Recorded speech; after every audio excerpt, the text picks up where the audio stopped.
अस्सलामु अलैकुम वरहमतुल्लाहि वबरकातुह।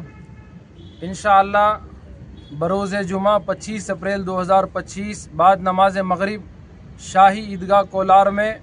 नए वक्फ क़ानून के ख़िलाफ़ एक अज़ीमुश्शान एहतिजाजी मुज़ाहरा मुनाक़िद है, जिसमें तमाम मसलक के उलमा, अमायदीन, सियासी कायदीन, तमाम इदारों के ज़िम्मेदारान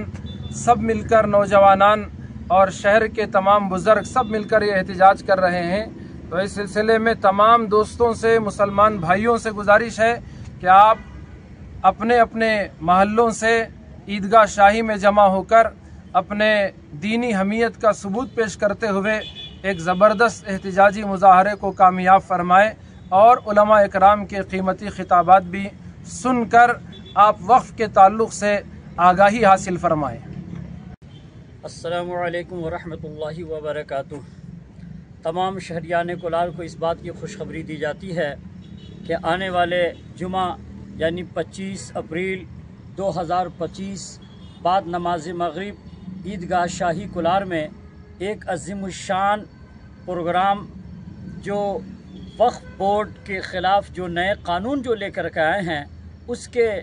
ख़िलाफ़ में, उस काले कानून के ख़िलाफ़ में एक एहतिजाजी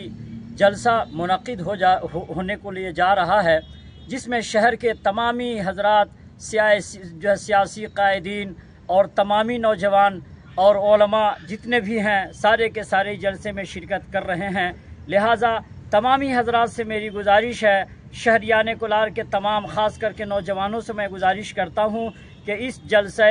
एहतिजाजी में